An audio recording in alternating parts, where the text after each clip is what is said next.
CTET में पूछे जाने वाले कुछ आसान प्रश्न हैं मैथ से, जो इस तरह के भी हैं। अगर इस पे आप प्रैक्टिस कर लेंगे तो शायद आपको फ़ायदा मिल जाएगा।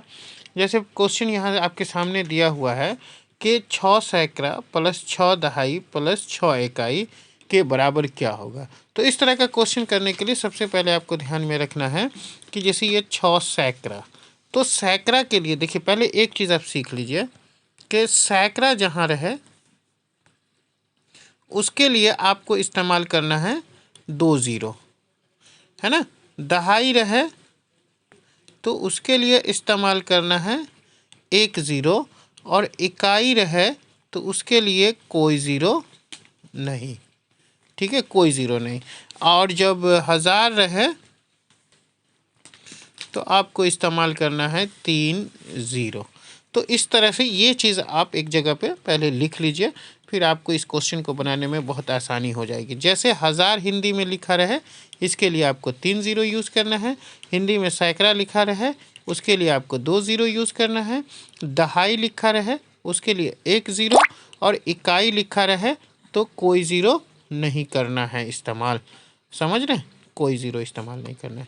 तो इस तरह से इसको आप एक जगह लिख लीजिए, फिर हम प्रश्न पे आते हैं। लिख लिया होगा।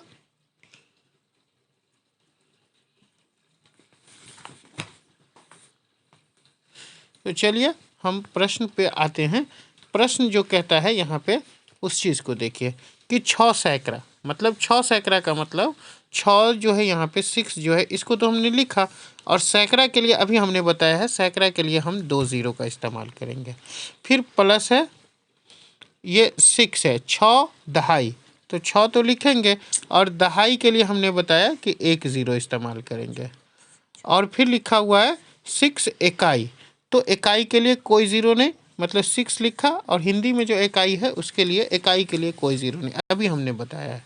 तो अभी सबको जोड़ दीजिए, यही हो जाता है। तो जोड़ने के बाद आपको क्या मिलेगा 666, मतलब इसका जो आंसर आएगा वो क्या आएगा, ये आएगा 666। तो समझ में आया कैसे बना। अब अगले क्वेश्चन को बनाते हैं, ये वाला है अगला क्वेश्चन हमारा, तो इसको बनाते हैं, तुरंत समझ में आएगी बात। देखिए क्वेश्चन में क्या कह रहा है, पहला 10,000, क्वेश्चन क्या कह रहा है, देखिए यहाँ 10,000, तो 10 लिखा, और 1000 के लिए हमने क्या बताया था 1 2 3 ज़ीरो डाल देंगे। फिर प्लस करना है 10 सैकड़ा, सैकड़ा के लिए कितना ज़ीरो लिखना है, तो 2 ज़ीरो, जो इससे पहले हमने बताया था ये सैकड़ा है ना। 1000 के लिए हमने क्या किया, पहले 3 ज़ीरो डाला और फिर 10 था तो 10 लिख दिया। अब उसी तरह से 10 सैकड़ा, तो सैकड़ा के लिए हम क्या करेंगे 2 ज़ीरो लिखेंगे, और यहाँ 10 है तो 10 लिख दिया। अब यहाँ क्या है दहाई, और उसके साथ क्या है 10, तो दहाई के लिए कितना ज़ीरो 1 ज़ीरो, और 10 है तो 10 लिख दिया। फिर यहाँ है इकाई, इकाई के लिए कुछ नहीं, लेकिन 10 इकाई है तो यहाँ 10 लिख दिया, और इकाई के लिए कोई ज़ीरो का इस्तेमाल नहीं होता है। और सबको जोड़ दीजिए, तो ज़ीरो से ज़ीरो, इसके सामने 1, ये भी जुड़ा 1 1 1। तो इस तरह से हमने देखा कि 4 1 1 ज़ीरो। तो यहाँ जो आंसर आएगा आप देख सकते हैं, आंसर क्या आएगा 4 1 1 ज़ीरो, जहाँ पे 4 1 1 ज़ीरो है वही आपका आंसर हो जाएगा, मतलब ये सी आपका आंसर हो जाएगा। तो इस तरह का जो भी नंबर देगा आप आसानी से इसे बना सकते हैं।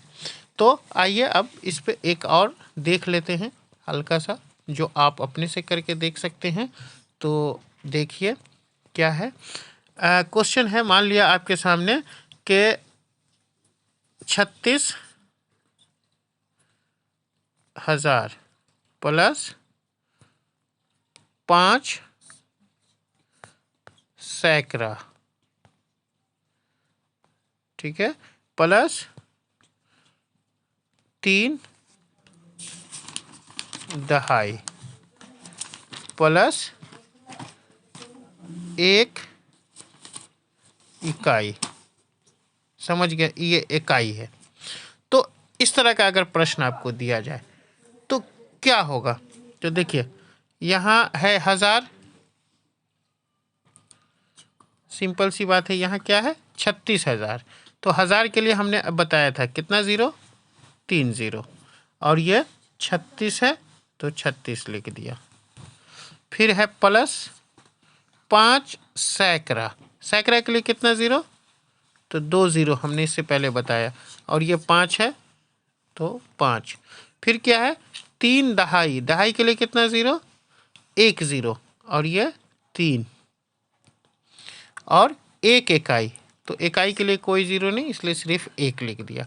अभी सबको आप जोड़ दीजिए, तो ये 1 हो गया है ना, ये 3 हो गया, ये 5 हो गया, ये 6 हो गया, ये 3 हो गया। तो इस तरह से आपका 36,531 आंसर हो जाएगा। तो उम्मीद है कि अब आप इस तरह के क्वेश्चन को समझ गए होंगे। अब हम लोग थोड़ा सा अगले प्रश्न पे जाते हैं कि अगला प्रश्न क्या कहता है। तो आइए अगले प्रश्न को देखिए, जो इससे पहले भी शायद हम पढ़ चुके हैं। ये छोटे छोटे क्वेश्चन से भी बहुत सारे क्वेश्चन आते हैं, बिल्कुल आसान क्वेश्चन है, इससे आप 3-4 क्वेश्चन सॉल्व कर सकते हैं सीटेट में। तो अगर मैथ आपका कमज़ोर है तो कम से कम ये आसान प्रश्नों को तो आप कर ही सकते हैं। तो आइए अगले प्रश्न में हम देखते हैं कि इसमें लिखा है 26,567, ये जो लिखा हुआ है में 6 के दोनों स्थानीय मानों का अंतर ज्ञात कीजिए। तो सबसे पहले तो आप लिख लीजिए कि 26,567। अब इसमें 6 का क्या मांगा है, स्थानीय मान मांगा है। 6 का किसका, 6 का स्थानीय मान बोला है। तो 6 दो जगह पे है, 6 दो जगह पे है, एक तो 6 यहाँ है, एक 6 यहाँ है। तो इसका स्थानीय मान तो 6 है, तो पहले 6 लिख दिया। और स्थानीय मान में क्या करते हैं, 6 के दाएं में जिसका भी स्थानीय मान मांगे उसको लिखने के बाद उसके दाएं में जितना नंबर है उतना ज़ीरो हम डाल देंगे। यहाँ 1 अंक, 2 अंक, 3 अंक, तो यहाँ 1 2 3 ज़ीरो हमने डाल दिया। समझ में आया।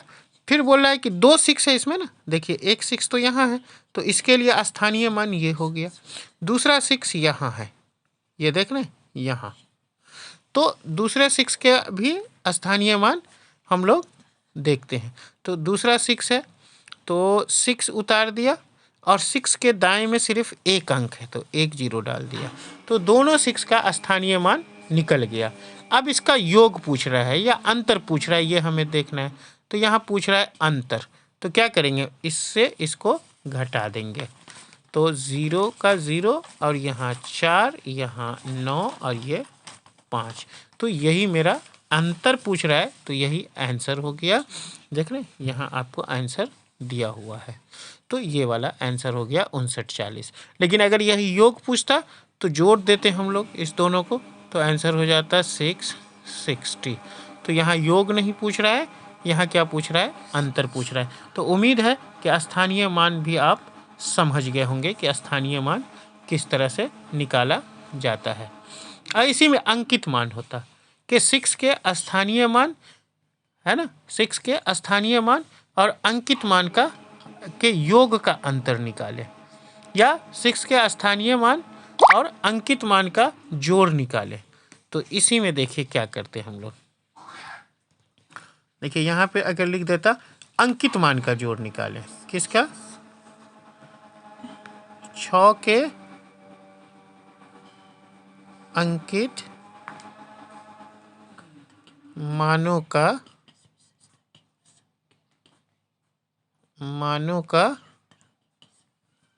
योग क्या होगा, मतलब इक्वल टू का मतलब समझ जाइए क्या होगा। तो इसे हम लोग कैसे निकालते, इस पे देख लीजिए। सबसे पहले तो हम लोग नंबर लिखते हैं 6 5 6 7। अंकित का मान का क्या मतलब होता है, इसको पहले समझ लीजिए। देखिए ये 6 है, तो अंकित मान का मतलब होता है जो 6 है तो 6 का अंकित मान 6, ठीक है। यहाँ भी क्या है, 6 है, तो इसका भी मान 6, तो दोनों का जोड़ कितना हो जाएगा, 12 हो जाएगा। तो अंकित मानों का योग, तो जितना रहता है नंबर वही उसका अंकित मान हो जाता है। जैसे यहाँ पे 2 का अंकित मान पूछे तो 2 का अंकित मान 2, 7 का पूछे 7 का अंकित मान 7, 5 का पूछे 5 का अंकित मान 5। अंकित मान जो संख्या है वही उसका अंकित मान हो जाता है। यहीं पे अगर स्थानीय मान पूछता तो यहाँ पे है ना 6 का स्थानीय मान कितना हो जाता, ये 6 है, इसके इधर 3 0, तो ये हो गया स्थानीय मान। ये 6 का स्थानीय मान 6 है, इसके इधर 1 नंबर तो 60। उसी तरह 2 का स्थानीय मान अगर बोलता तो क्या हो जाता, ये 2 हमने लिखा, स्थानीय मान पूछता है तो 2 के दाएं साइड में ये इतना नंबर है, देख रहे हैं 1 2 3 4, ये 4 अंक है तो 2 पे 4 0 डालते हैं तब ये स्थानीय मान। और अंकित मान में क्या होता है कि हमें जो 2 है तो 2, उसके लिए 0 0 नहीं डालना है।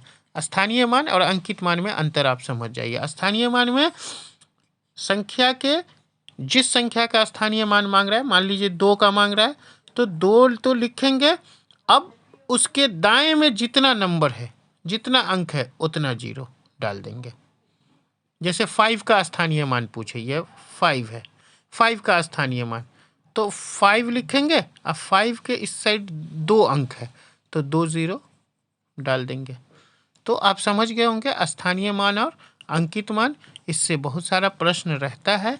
उम्मीद है कि 3 प्रश्न जो है आप आसानी से कर लेंगे। अगर मेरा पिछला वीडियो भी आप देखे होंगे तो सीटेट में 3 क्वेश्चन आपका आसानी से सॉल्व हो जाएगा। इसी तरह से हम लोग अगले भी कुछ क्वेश्चन को अभी अभी देखेंगे, जस्ट देखेंगे 3-4 क्वेश्चन जो टाइप्स होते हैं उस पर हम वीडियो बना बना के डाल रहे हैं। आप ज़रूर इस वीडियो को देखें जिससे आपका फ़ायदा होगा अगर मैथ आपका कमज़ोर है तो चलिए आपसे रिक्वेस्ट है कि आप इस चैनल को लाइक करें, सब्सक्राइब करें और शेयर करें और बेल भी ज़रूर दबाएं ताकि आप तक नोटिफिकेशन पहुंचे, अगले को भी फ़ायदा हो।